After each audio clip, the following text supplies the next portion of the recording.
Canal Patrio, voz e imagen de la sociedad civil.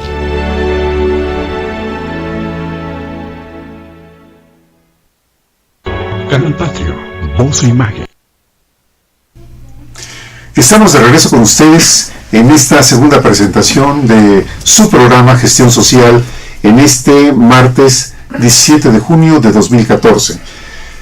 Ahora con la siempre grata presencia de un amigo, el maestro Jaime Villegas Pacheco. Muchísimo gusto, Jesús. Un amigo, como tú dices, un amigo que aprecio mucho, que estimo mucho y que admiro mucho. Gracias. Hoy hay un tema obligado que es el fútbol. No podemos hablar del fútbol. No, estamos muy contentos todos. Se salvaron de milagro los muchachos brasileños, ¿no? Sí. ¿Por qué haces esta reflexión? Porque estos muchachos ya fueron derrotados ampliamente en Sudáfrica.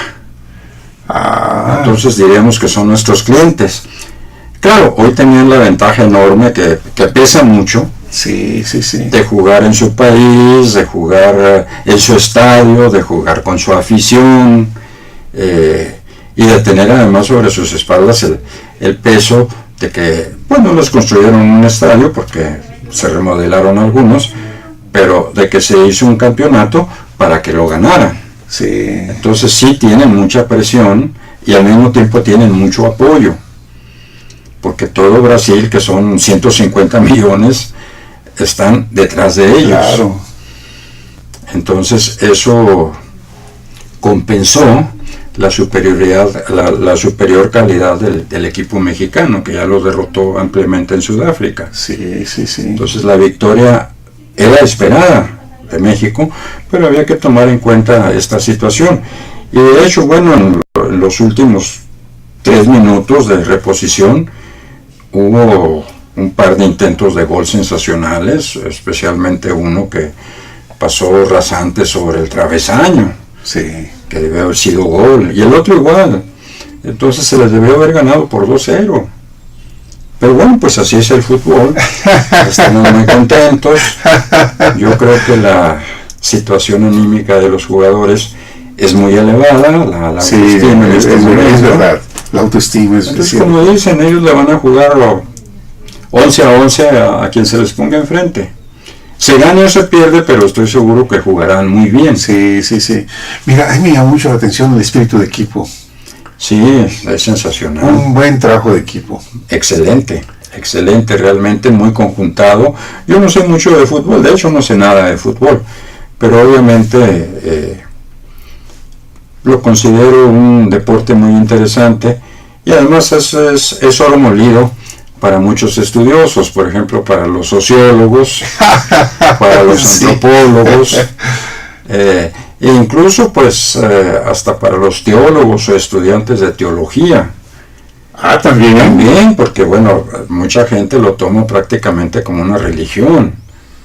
Y también, por supuesto, pues es estudioso para quienes nos interesamos en la educación. Sí, es verdad. Es muy importante porque yo veo el fútbol como un símil de lo que pasa o debería pasar en el salón de clases, porque es evidente que la situación en un estadio donde se enfrentan dos equipos es una situación compleja de dos sistemas, y que en cada sistema, cada director técnico de equipo, o como se le llame, pues tiene la intuición, por un lado la intuición del juego, de estos 11 jugadores, las combinaciones posibles entre ellos, las situaciones que no son decidibles, es decir, no las puede calcular una computadora. Pero por otro lado, a la intuición se suma, naturalmente, el dominio que tienen estos señores, pues de todas las técnicas que deben desarrollar los jugadores, e incluso de entrenamiento para tener una condición física óptima, etcétera. Entonces se combina la intuición con la razón. En esta dirección técnica, por decirlo así, no sé si lo digo bien, del equipo. Sí. Porque el director técnico diríamos que es un maestro. Claro. Con un grupo. Pero esta conjunción de intuición y razón, desafortunadamente, no se da en el salón de clases. De hecho, no se propicia. Y a veces incluso se considera, como en la psicología del siglo XVIII o algo así, incluso se considera que la intuición, que el inconsciente, pues puede desviar la razón. Entonces se trata de que todos sean muy racionales dentro del salón de clase. Sí. Así son las instituciones educativas desde el kinder o como se llame, hasta la universidad y el posgrado. Es decir, son estrictamente racionales. Si un equipo de fútbol fuera estrictamente racional, creo que sería un desastre completo. Ya. Brasil hubiera ganado por 50 goles a 0, ¿no? Sí.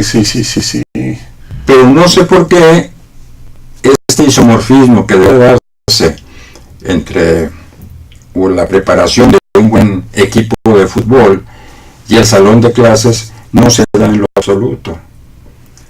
De hecho, yo vi con mucha tristeza, viene a colación, el foro que organizó la Secretaría de Educación Pública, donde hubo muchas aportaciones de experiencias de muchos maestros que parecen interesantes. Y hubo también la participación de algunos, pues los señores de la televisión les llamaron especialistas en educación.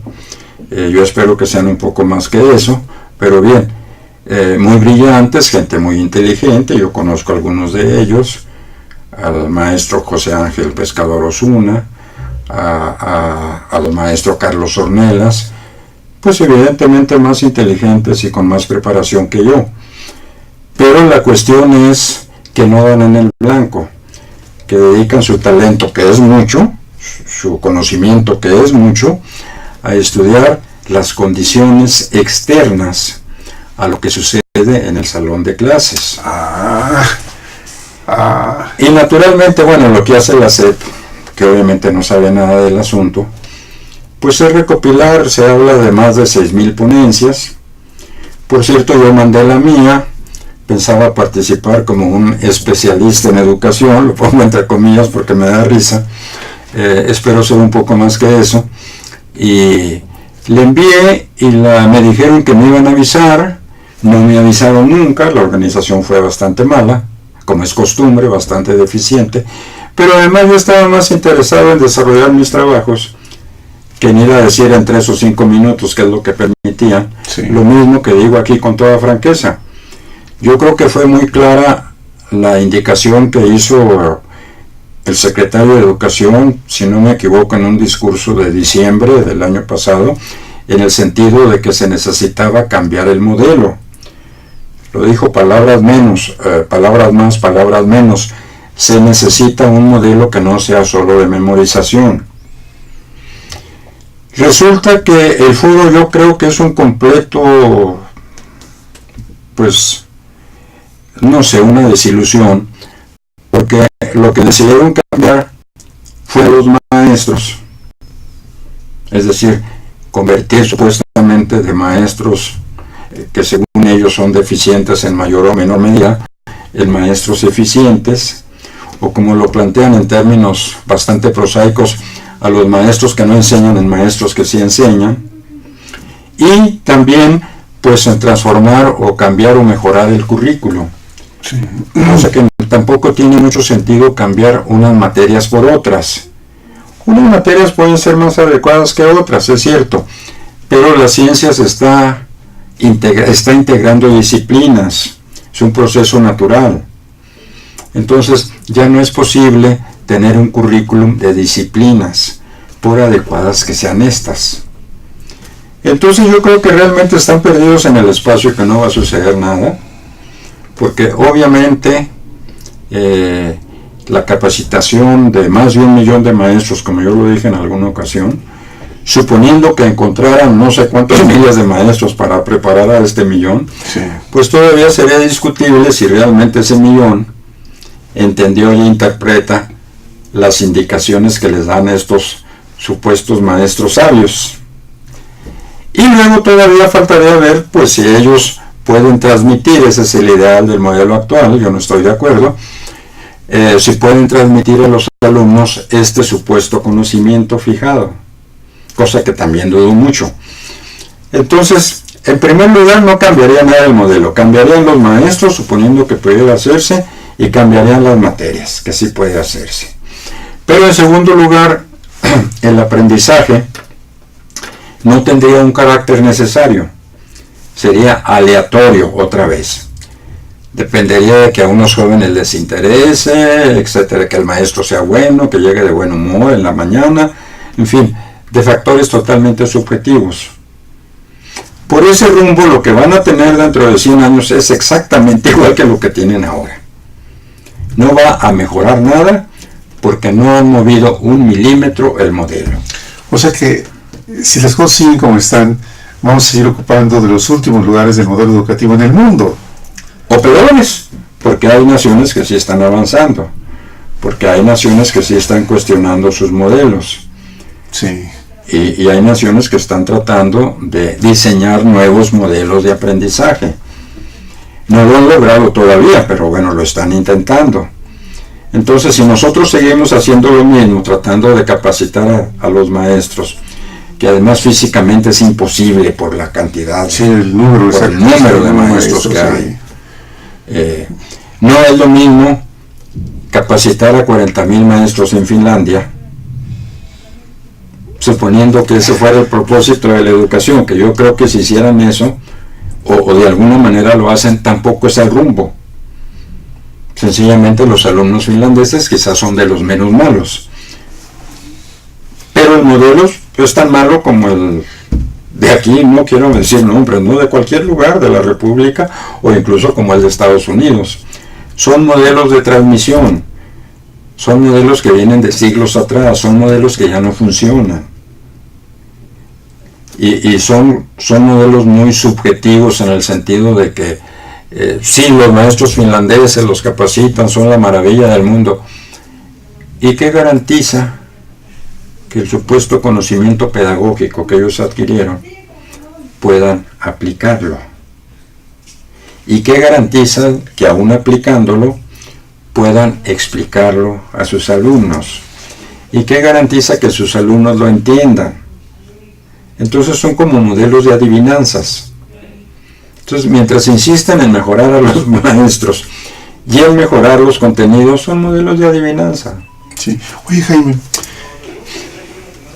yo te agradezco que tú nos has puesto aquí un gran tema en el programa, que es 5 características distintivas de la educación interactiva. Así es, sí. Porque yo creo que cuando tú hablas de estas 5 características, hoy vamos a la tercera, te pedimos que abordes la tercera. Es cierto, sí. Integración de diferencias de síntesis. Yo lo percibo como una gran lección, el tema, como una gran lección dividido en estos 5 pasos. Yo espero que muchos maestros lleguen a interesarse en revisar, en reflexionar sobre los conceptos que tú nos compartes, porque yo creo que esto aplicado hace diferente las cosas. Puede ser, sí, puede ser.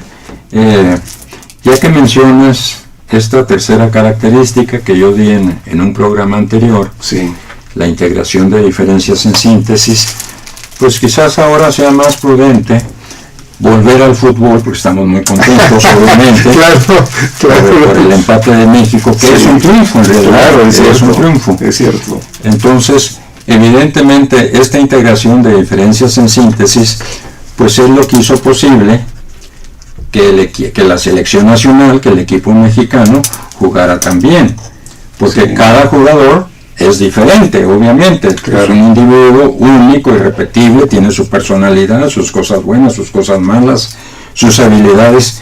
Bueno, la integración de todos esos jugadores, que no son solo los 11 que están en el campo de juego, sino muchos más, ¿no? La banca, como dicen, claro, bueno, y los asesores, no sé, de ¿cómo se llama esto? De acondicionamiento físico, no sé, ayudantes, es todo un equipo. Bueno, la integración de todas estas diferencias en síntesis es lo que hace un equipo. Ya.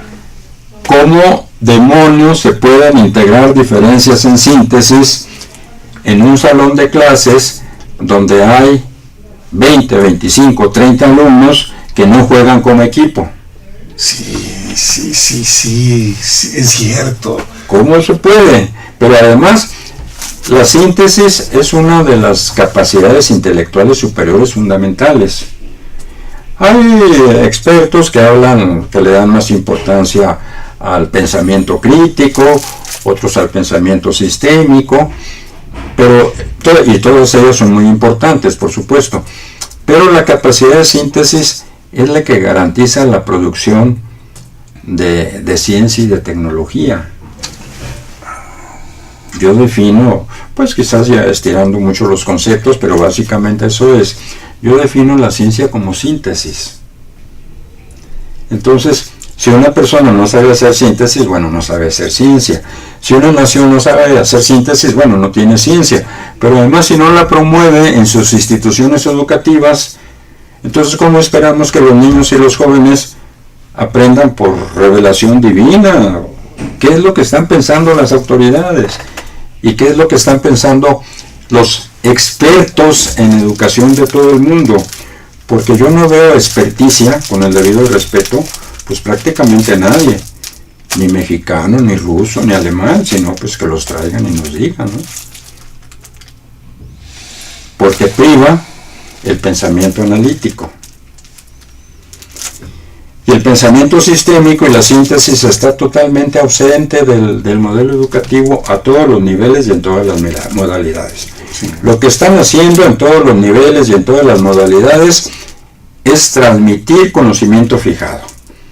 Es decir, es un poquito más que los medios de comunicación que transmiten información. Los medios de comunicación transmiten información. Los medios educativos transmiten lo que ya sabemos, lo que ya se sabe cómo hacer. Entonces son un poquito más que estaciones televisoras las instituciones, con el debido respeto. Sí. Oye, Jaime, inconscientemente uno comete errores, inclusive ortográficos. Yo soy experto en eso. Afortunadamente no escribí ahí, ¿no? Fíjate, porque yo dije integración de diferencias de síntesis. Ajá. Y tú dijiste integración de diferencia en síntesis. Y la preposición hace diferente el concepto. Sí, porque suponemos, pero ya es una cuestión filosófica más grave si se quiere, sí. Suponemos que las síntesis de alguna manera son como la estructura última del universo y que están ahí para encontrarlas. Aunque pues es muy discutido el asunto y hay quienes dicen con muy buenos argumentos que no, que nosotros construimos la síntesis, que nosotros construimos los modelos, que nosotros construimos los conceptos. Yo creo que aparte de la discusión filosófica, que seguramente va a durar algunos otros milenios, lo que importa realmente no es de dónde sale la síntesis, sino bueno, cómo se concreta, cómo se materializa. Sí. No, porque si no nos meteríamos en una discusión filosófica. Si la síntesis de estos muchachos maravillosos de la selección mexicana ya estaba ahí, y el director técnico lo que hizo fue descubrirla. Ya. Cuando yo me inclino a pensar que él la construyó, o mejor dicho, entre todos la construyeron, sí. Obviamente. Mira, me has puesto a pensar, porque habíamos conversado telefónicamente sobre este tema, la importancia de poder hablar, decir, escribir, pero más allá, sintetizar.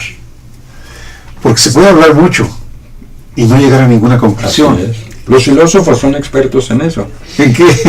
En hablar mucho. Y han hecho 3 o 4 cosas interesantes, nada más en 25 siglos. Realmente, Realmente. Incluso, bueno, Carlos Marx, claro, me dirán, no, bueno, pero es un comunista, esto, aquello. Carlos Marx habló de la filosofía ociosa de los profesores. Y los profesores, pues generalmente de universidad, hacen mucha filosofía ociosa. alguien más práctico diría, bueno, es que no tienen que hacer, ¿no?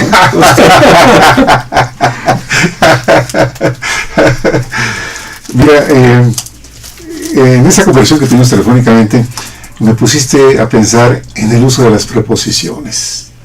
La importancia de que sepamos cuándo aplicar una preposición o no, o aplicar otra. Bueno, eso da idea de cómo se piensa, de qué estructuras mentales se tienen.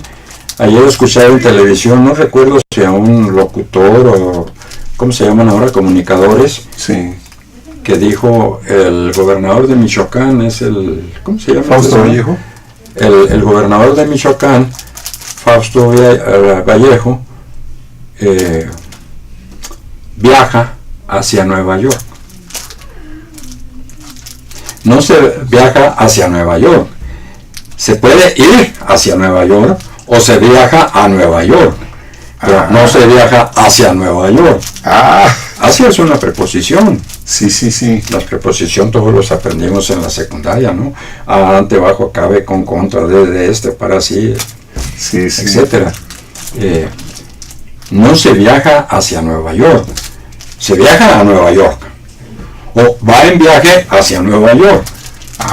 Eso es. Ahora, claro, bueno, se cometen muchos deslices.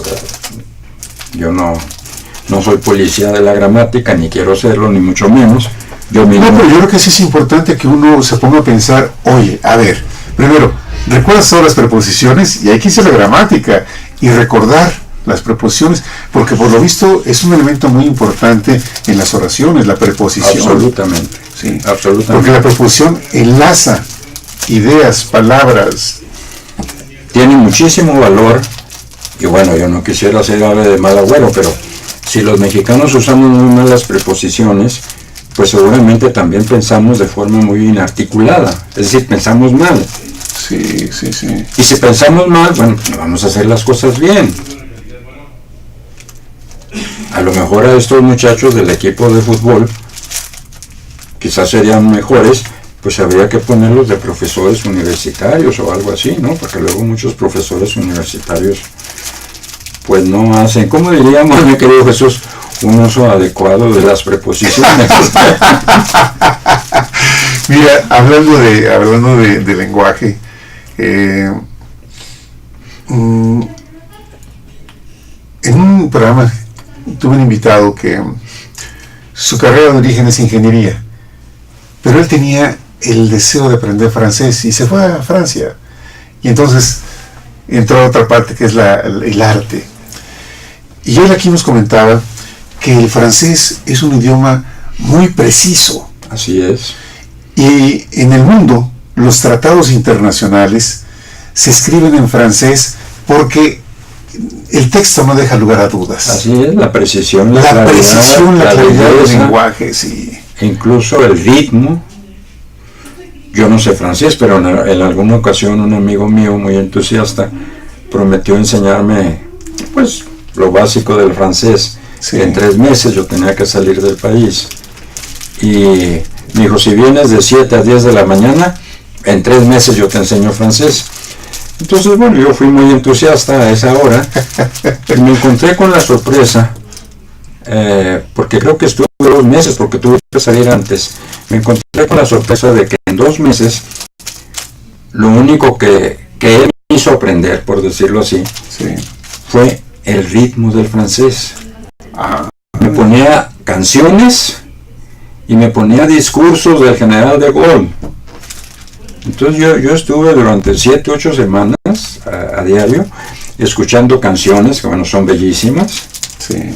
Sobre todo de esta mujer pequeñita, descanse paz, Edith Piaf, sí, qué extraño. El gorrioncillo de París, sí, y de muchos otros, de su discípulo Charles Aznavour, y discursos de Gaulle, ¿no? Ya.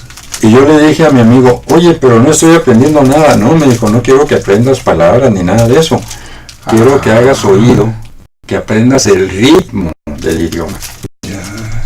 Porque el francés, evidentemente, pues es como música.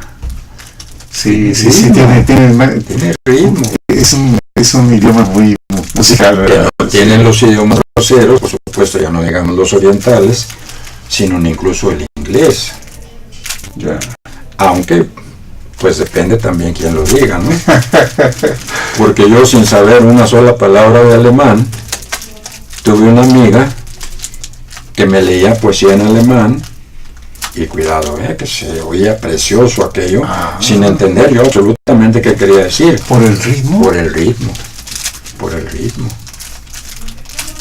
Y el español, desafortunadamente, por toda la carga religiosa que trae, ¿no?, de la España, que fue el Estado español, fue una hechura del Vaticano. El Vaticano, cuando la religión hegemónica dijo, bueno, voy a conquistar el mundo, todo el planeta va a ser católico, dijo, ¿y cuál va a ser el medio del que me voy a valer? Bueno, voy a crear un Estado. Entonces junta a Fernando el Católico con Isabel la Católica también, Sí, ¿no? sí, sí. Y forman el Estado español. Y a través del Estado español, bueno, descubren América. Aquí todo el mundo se preparó muy bien, porque digo, oiga, tenemos que prepararnos porque vienen a descubrirnos, ¿no?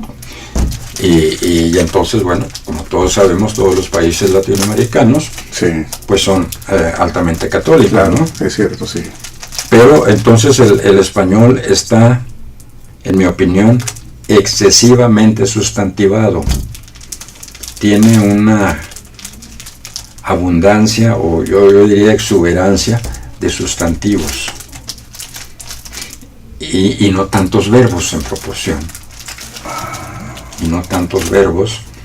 Y luego, bueno, hay por ahí un manejo muy raro. Yo no soy gramático, ni quiero serlo, pero hay por ahí un manejo muy raro de los gerundios.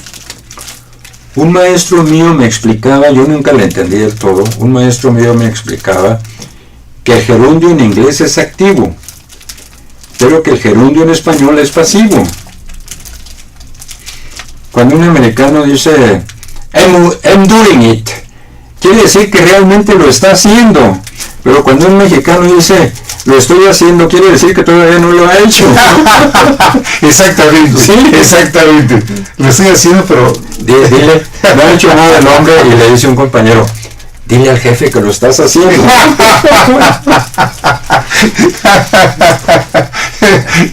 Entonces es un idioma muy sustantivado.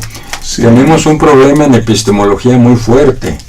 Nos vemos obligados a hablar de conocimiento, que es un sustantivo, porque suena muy raro hablar de conocer. Yo digo, y suena muy bonito, el conocimiento es muy importante para las naciones en desarrollo. Todo el mundo me entiende más o menos. Sí. Pero si digo, el conocer es muy importante para las naciones en desarrollo, le tengo que meter un artículo, el conocer. Sí, sí, sí. Y si lo quito y digo nada más, conocer es muy importante para las naciones en desarrollo, me dicen, oye, pero tú tienes sintaxis inglesa, estás... Ay, pues me ha dicho que yo escribo en inglés. Pero... Digo, pues es muy raro porque escribo en inglés con palabras en español, ¿no? Pero, Sí. bueno. Pero bueno, volvamos pues, los idiomas son también una síntesis, por supuesto, y bueno, los conceptos son síntesis, por supuesto, ¿no? Y como los símbolos también son síntesis. ¿Sí? Nuestra bandera, que es hermosa, sin duda la más hermosa del mundo, sintetiza todo lo que creemos, todo lo que somos, a todo lo que aspiramos los mexicanos. Entonces es una síntesis icónica. Es la síntesis por antonomasia de México. La bandera tricolor, el estandarte tricolor. Entonces, claro, nadie niega la importancia de la síntesis cuando se dan discursos oficiales o discursos académicos, pero resulta que no la dejan entrar al salón de clases. Los 11 jugadores de la selección nacional están interactuando entre ellos. Sí. Pero yo tengo 20, 25 alumnos o los que sean en el salón de clase y no están interactuando entre ellos, Jesús. No están interactuando entre ellos. No hay comunicación horizontal. No se están comunicando entre ellos. Algo tan sencillo no se hace. Vamos, a ver, No entiendo, vamos... Pues ya somos dos los que no entendemos. ¿Por qué razón, si esto se puede aplicar en el salón, no se hace? Históricamente no se ha hecho, no se hace. Bueno, históricamente yo creo que no se ha hecho porque no se necesitaba. Es decir, hasta la revolución industrial que se inicia por ahí a finales del siglo XVIII, 1764-65, con la invención de la máquina de vapor, que es de hecho la que dispara la gran revolución industrial inglesa, junto con el invento del telar mecánico. Bueno, no se necesitaba todavía la revolución industrial inglesa. Necesita transformar grandes masas de campesinos ingleses que se estaban muriendo de hambre en obreros. Yeah. Y ahí es donde yo creo que Marx reculó un poco, porque era mucho mejor decididamente ser obrero explotado en Londres, en Manchester, en cualquiera de las grandes ciudades inglesas, que ser campesino y morir de hambre. Pero entonces necesitaban que los operarios aprendieran lo básico, como le llaman, ¿no? A aprender a leer y aprender a escribir, y quizás a mal contar, para que pues pudieran leer los rótulos de las máquinas, ¿no? Encienda aquí o lo que sea. Ahora se pone un botón verde para los que no saben leer. Bueno. Y los semáforos son para analfabetas, evidentemente, porque todo el mundo entiende. En algunos países son muy entusiastas y lo ponen con palabras, pase, ¿no? Pero hasta los analfabetas entienden pues que el verde es para seguir, y que el rojo es para detenerse.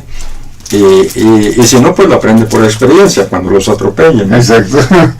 Entonces, pero pasada la revolución, lo que no se ha entendido bien es que la revolución industrial que se consolida en el año de la independencia de México, por eso es fácil recordarlo, en 1810, que es cuando acelera, digamos, pues que dura aproximadamente hasta medio siglo, hasta 1950, por mencionar una fecha fácil de recordar.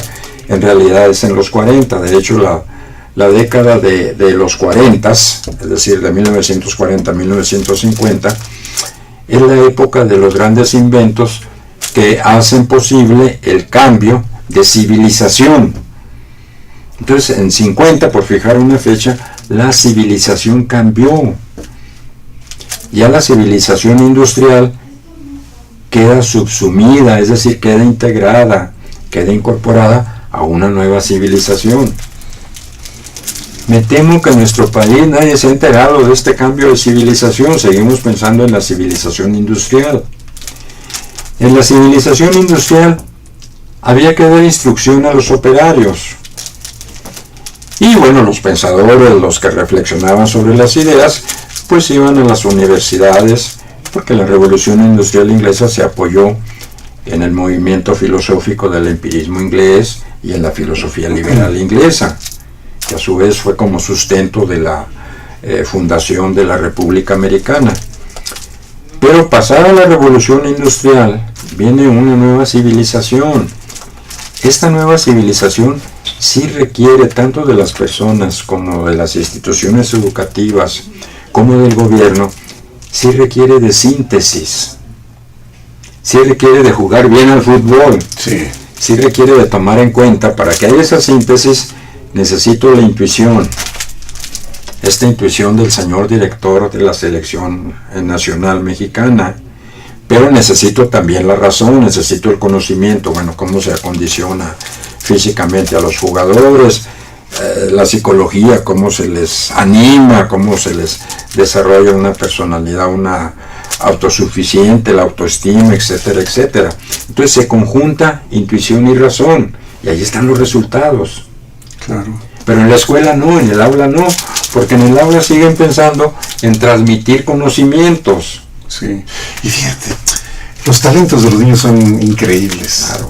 Claro. Mi nieto menor, Víctor Antonio, tiene 6 años. Ayer que hablamos por teléfono, está escuchando una canción, no en español, En inglés, ¿cómo sigue el ritmo? Lo que tú dices, ¿cómo sigue el ritmo de las palabras? Y la repite. No, a lo mejor no sabe lo que está diciendo, pero él está repitiendo la canción, porque yo estaba escuchando, le digo a mi hija, oye hija, ¿está repitiendo la canción que está escuchando? Dice, sí, papá. Y entonces, ¿a qué me lleva esto? ¿Qué pasaría si en los salones de clase a los alumnos se les permite poder expresar lo que son? Esta intuición que tú mencionas, que puede ser el dibujar, el construir, el de dirigir, el de organizar, el de cantar, el de bailar. Hay tantos talentos en los niños. Claro, son muy inteligentes, claro. Eso haría diferencia en el salón de clases. Definitivamente, sí.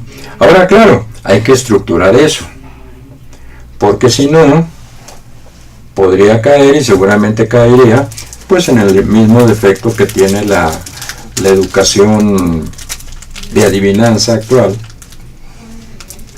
de que algunos lo aprovecharan, otros no, Claro. que se organizara bien. Pero es la lo mismo que el actividad. equipo de fútbol. Hay que hacer las cosas ordenadamente, organizadamente.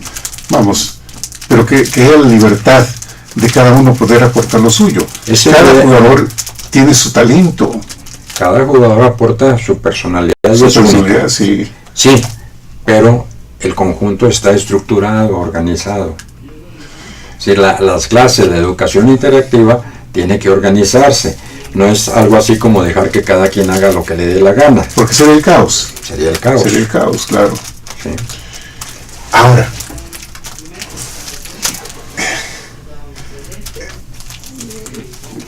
si no estamos organizados, hablando de este ejemplo del equipo de fútbol, en las aulas, entonces es muy difícil poder avanzar. Definitivamente. ¿Cómo logramos entonces Definitivamente. que se pueda lograr esa síntesis de resultados en el salón si no tenemos esas condiciones de las que tú hablas? Mira, hoy estamos hablando, bueno, tú estás hablando. No, estamos hablando, no, claro.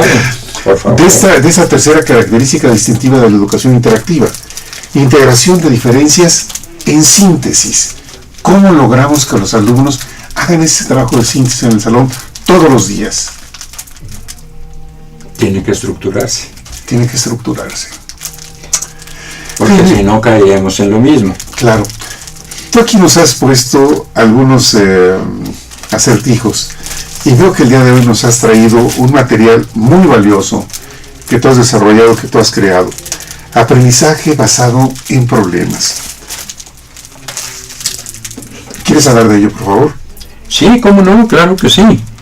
Bueno, el aprendizaje basado en problemas es una de las tantas didácticas de la educación interactiva. Hay muchas otras. Ya. Está el aprendizaje por proyecto, está el aprendizaje en colaboración y entra incluso un poco empujándolo el estudio de casos. Hay también el aprendizaje recíproco. Hay, no sé, 10, 12, 15 didácticas. Sí. Además con muchas variantes. Ahora, yo detesto esa palabra, pero bueno, no es que me haya especializado, sino que dediqué mucho tiempo al aprendizaje basado en problemas, porque me interesó especialmente, lo cual no quiere decir que las otras didácticas no sean igual de importantes. Claro. De hecho, una institución privada educativa de mucho prestigio en México utiliza el aprendizaje por proyectos y el aprendizaje en colaboración con bastante éxito. Ah, bien. Pero son pues garbanzos de libra, son como experimentos. Claro, en gran medida pudiéramos decir pues que está en etapa experimental. Lo que pasa es que si tomamos las cosas con calma, pues seguramente la educación estará renovada dentro de 100 o 200 años, ¿no? Es decir, no hay tanto tiempo, no es de tómenlo con calma, ¿no? A ver, vamos a nombrar estas manías del gobierno cuando no quiere hacer las cosas. A ver, vamos a nombrar una comisión, ¿no? Para estudiar el problema. Sí. Este folleto se escribió hace 7 años. Teníamos la pretensión en aquel entonces de hacer varios textos interactivos.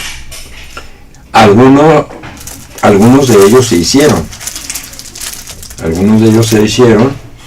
pero se están revisando, remodelando con todo lo que vamos conociendo sobre la marcha. Sí. Y con los resultados también de la poca experimentación a la que hemos tenido acceso. Porque pues seguramente el gobierno mexicano piensa que la ciencia es así cuestión de que algún genio le sale alguna idea de la cabeza, ¿no? No se necesitan laboratorios. Por ejemplo, piensan que no se necesita equivocarse. La educación también piensa eso, que eso no se necesita equivocarse. En una ocasión un subsecretario de Educación, un hombre muy importante, me invitó a desayunar allí en la Avenida de los Insurgentes, en un lugar muy agradable, y le dije, oye, en estos momentos el ingeniero Escudero y otros, y sus colaboradores y algunos otros científicos muy importantes, están adelante en la cuestión de, ¿cómo se llama esto? Conductores de arcilla. Están adelante un par de meses de Estados Unidos y de Suiza. ¿Por qué no les das dinero? Y me dijo, no, sí, les acabo de dar 60 millones de pesos.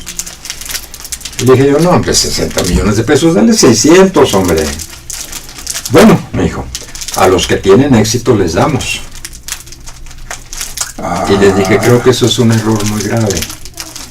No se da dinero a los que tienen éxito, porque de los que tienen éxito no aprendemos nada. Se da dinero a los que fallan. Y pegó un salto hasta el techo. Me dice, toda mi vida he creído que se da dinero a los que tienen éxito. No, le dije, de ellos no aprendemos nada, absolutamente. Y en cambio de los que se equivocan, aprendemos muchísimo. Sí, para no cometer el claro. Aprendemos pero muchísimo. Sí. Cuando a Edison, un reportero joven de Nueva York, le preguntó, refiriéndose a los 1005, creo, 1003 experimentos que había hecho con filamentos, antes de encontrar el filamento de la bombilla eléctrica, le dijo, ¿y usted no se desanimó por las 1000 veces en que fracasó? Y le dijo Edison, perdóneme, pero no son fracasos. Eso me enseñó cómo no se hacía. Claro. Entonces, de cada uno de esos que usted llama fracasos, yo aprendí mucho, aprendí en cada caso, así no se hace, así no se hace, así no se hace. Entonces, iba reduciendo yo mi campo de búsqueda. Si no tengo fracasos, no tengo un campote así, inmenso, y no sé dónde buscar. Entonces los fracasos son los que me van delimitando el campo, me lo van circunscribiendo hasta que me lo dejan así, y ya me dejan la solución frente a los ojos. Yo a veces, medio en serio, medio en broma, para mis grupos pongo una tarjeta que dice, muy bien hechecita, así con tipo de computadora y todo, permiso para equivocarse. Porque no hemos entendido los mexicanos el papel que juega realmente la equivocación en la ciencia. Y es un error grave porque desde la primaria, bueno, yo pasé hace 500 años por ella, pero me imagino que sigue siendo igual de mala que siempre. En la primaria, la maestra, y las maestras son muy queridas y la mayoría son mujeres en primaria, le preguntan al que sabe, a ver, Juanito, tú eres el que sabe, ¿cuántos son 7 más 6? Entonces Juanito, claro, sí sabe la respuesta, pero a la maestra nunca le pasa por su cabeza que sería más importante preguntarles a los 24, suponiendo que tenga 25 alumnos, bueno, ¿y por qué ustedes 24 no saben? Claro. ¿Qué es lo que interesa? Ese es el punto. Entonces, por eso digo que la educación está al revés, pero eso puede deberse a la manera de pensar, porque además el error en la manera de pensar no es exclusivo de México, parece que es universal, porque un agente de la resonancia, de la importancia del francés del maestro Edgar Morin, que gracias a Dios está vivo todavía, aunque es un hombre ya de muy avanzada edad, Morin dijo una cosa muy sencilla, aplicable a todos los países, a Estados Unidos, a Rusia, a China, al que quieras. Dijo una cosa muy sencilla y muy clara.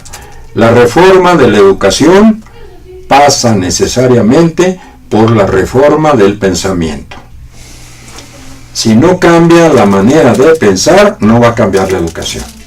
La reforma de la educación pasa necesariamente por la reforma del pensamiento. Ahora, la reforma del pensamiento no consiste en, dentro de la misma línea, dentro del mismo modelo transmisivo, analítico que tenemos, organizar un foro que cuesta mucho dinero, que sí generó 6,000 ponencias, pero que no está cambiando la manera de pensar. Se sigue pensando con pensamiento analítico en un modelo analítico. Como si el entrenador de la selección mexicana dijera, hay maestros así, dijeron, no, aquí ustedes no tienen que pensar, aquí ustedes vienen a hacer lo que yo digo. Venían los resultados. Bueno, por increíble que parezca, eso es lo que sucede en los salones de clase, desde el kinder hasta el posgrado. Muy bien. Oye, Jaime, veo que aquí tienes unos ejemplares. Sí, pero hay a tu disposición, a quienes les interese, hay por supuesto suficientes, y será un placer que maestros o gente interesada pues se interese en leer este folleto, que da básicamente los principios de una didáctica interactiva. Muy bien, muy bien. Sin necesidad de que contesten acertijos. De acuerdo. ¿No sabes por qué? Porque yo espero que ya estén mis invitados de la próxima hora, porque uno de ellos es ingeniero matemático. Sensacional. Y Alberto, creo que ya lo conoces, Alberto, creo que ya no me acuerdo si ya te presenté con él. Bueno, porque Alberto es un hombre que está en el ámbito de la educación. Yo quiero suponer que personas como él, que además son estudiosos, que les gusta aprender, pudiera haber un elemento, y me gustaría que inclusive en los programas que participe Alberto nos hable de su experiencia sobre este aprendizaje basado en problemas. Me parece muy interesante. Pero además, ¿te entendí bien? Sí, que Alberto pueda estudiar y que nos pueda dar por supuesto, su experiencia. Él no es ahorita profesor de clase, ya ¿se jubiló? Creo que ya está jubilado, Alberto, Claro. creo que ya está jubilado. Sin embargo, es un hombre que tiene la experiencia de la educación. Claro. Y entonces, como Alberto, maestros que estén interesados en poder aprender de este aprendizaje basado en problemas, les agradeceremos que se pongan en contacto con nosotros. Y te agradezco mucho la disposición que tienes de que podemos hacer llegar esta información que me parece, es algo de lo que necesitamos para poder hacer mejor las cosas. Yo creo que sí. Este tema, todos, así como lo que tú planteaste de Edison, me parece extraordinario, es cierto. O no preguntarle al que sabe, ¿qué pasa con los otros 24? Ahí, porque no aprenden los 24, esa es la pregunta. ¿Qué estoy haciendo mal? ¿Por qué el modelo no funciona? ¿Por qué los otros 24 no aprenden? Sí. Esa es la pregunta. Es cierto, muy bien. No cómo aprende el que aprende, pues eso. ¿Qué es lo que están haciendo? Isabel. Isabel. ¿Cómo estamos en tiempo, Isabel? Ya son las 6. Ya, ¿verdad? Creo que ya llegamos. 2 minutos, por favor. Pues de este folleto se repartieron muchos ejemplares, por supuesto. Ya. Debo decir que la mayoría o no se interesó o no le entendió, o representa un modo tan diferente de pensar que quizás hay cierta distancia, porque evidentemente significa un modo diferente de pensar. ¿Cómo dijiste revolución del pensamiento? ¿Cuál fue el término que utilizaste? No, digo que hay cierta... No sé si llamarla... que necesita forzosamente un cambio en la manera de pensar. La manera de pensar. Yo creo que, fíjate, algo que es tan sencillo, esto nos lleva a eso, a una manera diferente de pensar, a una revolución del pensamiento. Sí, si lo quieres llamar así, claro. O a lo que el maestro Morán llama sencillamente la reforma del pensamiento. La reforma del pensamiento. La reforma del pensamiento. Porque las críticas en todos los países del mundo a la educación son radicales. Es decir, la educación como está acabada. Ya. Bueno, vamos en el tercer tema de integración. Hoy, integración de diferencias en síntesis. Nos quedan todavía 2 de las 5 características distintivas de la educación interactiva. Te apreciamos muchísimo el que nos compartas toda esta gran experiencia que tú tienes, Jaime. Y yo espero que los videos que están en YouTube cada vez vayan tomando más presencia en las personas. Esperemos que lo vean, que lo analicen, que participen, que pregunten inclusive. Claro, por supuesto. En esta ocasión te agradezco muchísimo. No, al contrario, el agradecimiento va de mí hacia ti y como siempre estoy a tus órdenes. Gracias. Isabel, muchas gracias. No se vayan porque estaremos en la tercera presentación del programa del día de hoy. Regreso con ustedes. Todavía tenemos ahí algunos segundos.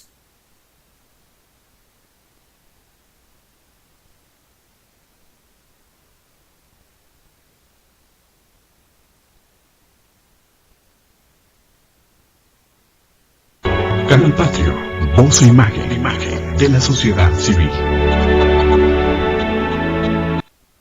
Canal Patrio, voz e imagen de la sociedad civil. Canal Patrio, voz e imagen de la sociedad civil. Canal Patrio, voz e imagen de la sociedad civil. Canal Patrio, voz e imagen de la sociedad civil. Canal Patrio, voz e imagen de la sociedad civil.